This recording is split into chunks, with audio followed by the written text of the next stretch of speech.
có một điều đặc biệt là đa phần những người ở đây thì đều là người Trung Quốc. Và không hiểu sao là đến cái tầm khoảng 1-2 tháng nay thì rất là nhiều những người Trung Quốc họ đổ xô về Việt Nam.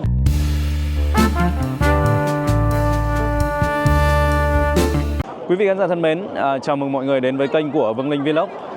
Hiện nay thì Linh đang đứng tại cửa khẩu Móng Cái thuộc Quảng Ninh của Việt Nam. Và như mọi người có thể thấy là đây, ở xung quanh Linh hiện tại có rất là đông người và đa phần, có một điều đặc biệt là đa phần những người ở đây thì đều là người Trung Quốc.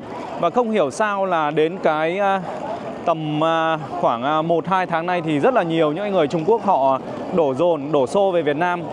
Và đây, bây giờ thì mình sẽ cho mọi người xem cái quang cảnh này trước. Và sau đó thì mình sẽ tìm hiểu cái lý do nào mà khiến họ ngày càng dần dần đổ về Việt Nam nhiều như vậy. Quá là đông luôn mọi người ạ. Đó, mặc dù là hôm nay thời tiết khá là lạnh. Ở Móng Cái hiện tại chỉ có khoảng 14 độ C thôi.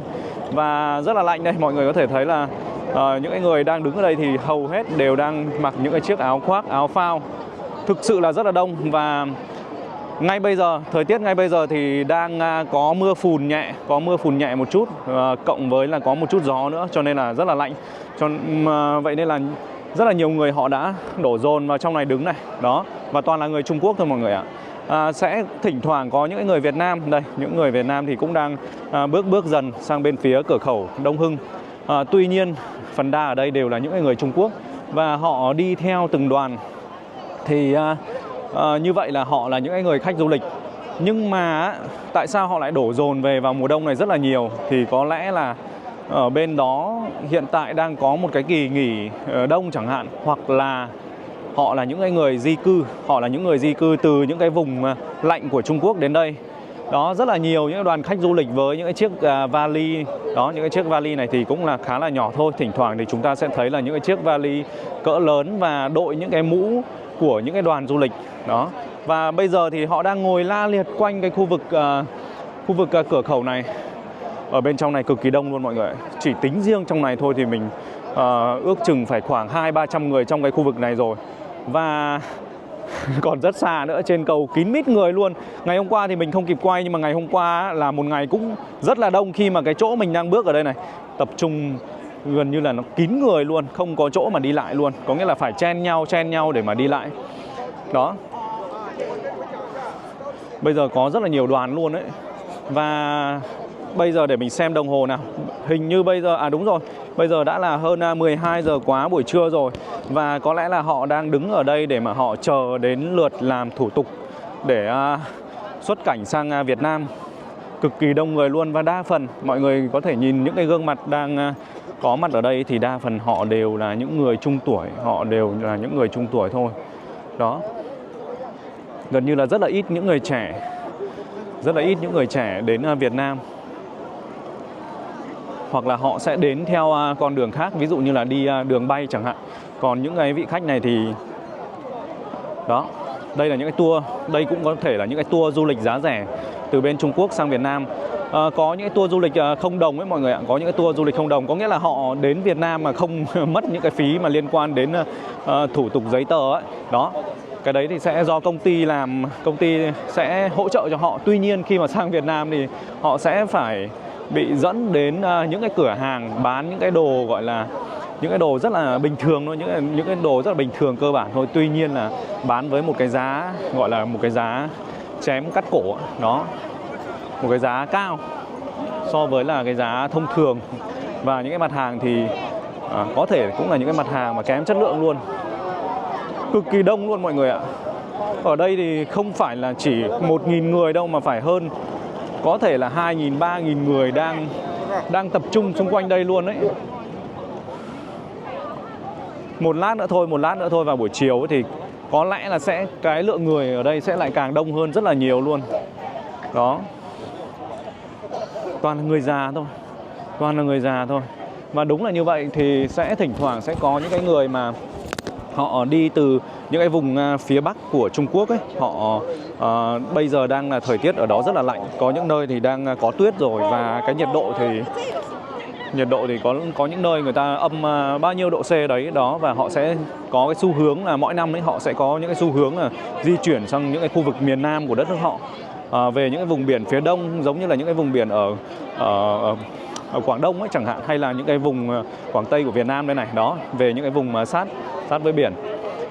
Dù sao thì nhiệt độ của chúng ta thì nói là lạnh nhưng mà cũng không thể nào mà lạnh bằng những cái vùng ở trên đó của họ được. Đó, rất là nhiều đoàn luôn mọi người ạ. Đấy, thì những cái người này thì họ đang đều chờ đến giờ để có thể là làm thủ tục xuất cảnh vào Việt Nam. Và ở bên trong này thì có một cái cửa hàng này, cửa hàng thương mại Bắc Luân này, thì trong này sẽ bán những cái đồ lưu niệm cho những người Trung Quốc, hoặc là những cái đồ sản phẩm đồ ăn, đồ uống chẳng hạn. Đó, những cái hành lý này cũng khá là lớn đấy chứ không phải là bé đâu.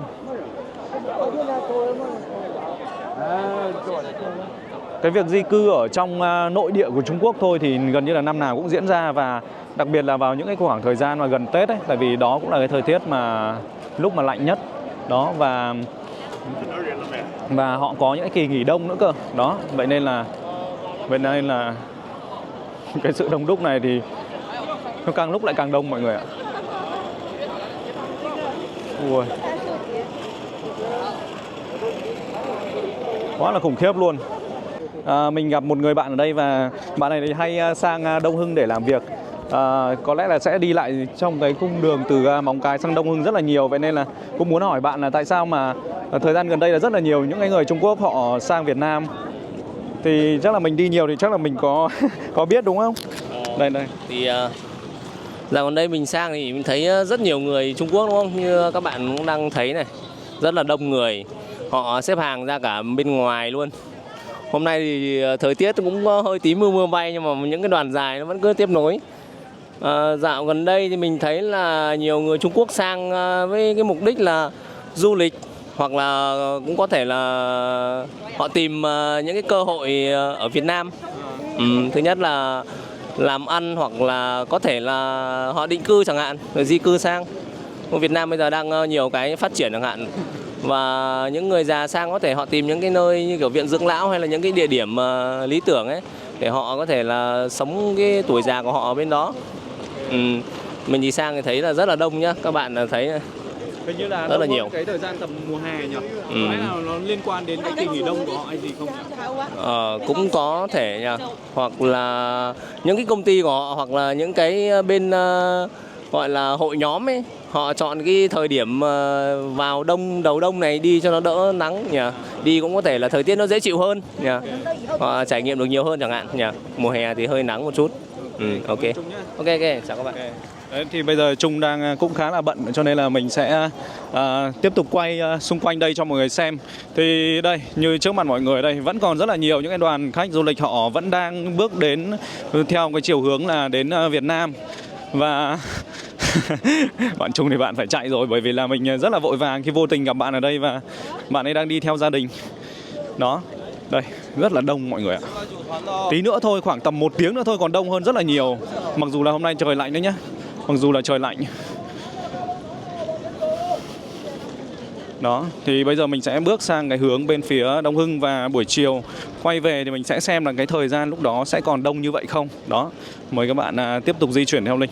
Thưa quý vị, là sau khoảng 2 tiếng mình sang bên Đông Hưng và quay trở về thì bây giờ đã khoảng gần 4 giờ chiều rồi, và lượng người thì đã giảm khá hơn so với lúc nãy rồi. Tuy nhiên là cũng còn khá là đông đấy. Ở đây thì nhìn cả những cái người đứng ở bên gần với phía cửa khẩu Việt Nam của chúng ta thì chắc là cũng phải còn khoảng tầm 500-600 người nữa.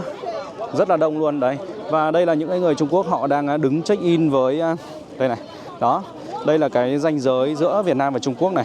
Đó, một cái vạch như vậy thôi, và họ tập trung chụp hình rất là nhiều. Và đúng là ngoài những cái người mà họ đến Việt Nam để du lịch theo những cái tour du lịch giá rẻ, thì còn một số khác là họ di cư, bởi vì là bên đó thì hiện tại cũng đang khá là lạnh. Đó, và thêm một phần nữa đó là những người đến đến Việt Nam để tìm những cái cơ hội làm ăn. Thời gian gần đây thì rất là nhiều những người sang Việt Nam để tìm kiếm cơ hội. Và khi mà mình tiếp xúc với khá là nhiều những ông chủ Trung Quốc thì có những người mà họ đến từ những cái vùng rất là xa, ví dụ như là Chiết Giang chẳng hạn, thì họ đến đây tìm kiếm cơ hội làm ăn rất là nhiều. Chiết Giang, An Huy hay là một số những cái tỉnh thành khác của Trung Quốc. Đó. Đó thì vừa rồi là một cái video mang tính ngẫu hứng của Linh thôi để chia sẻ cho mọi người về cái quang cảnh của cửa khẩu trong những ngày gần đây. Và bây giờ thì có lẽ là Linh cũng xin phép kết thúc video này thôi, và Linh sẽ còn tiếp tục đi đến những cái địa điểm khác để quay thêm những cái tập khác về cuộc sống ở Trung Quốc nói chung. Cảm ơn mọi người đã theo dõi video. Xin chào và hẹn gặp lại.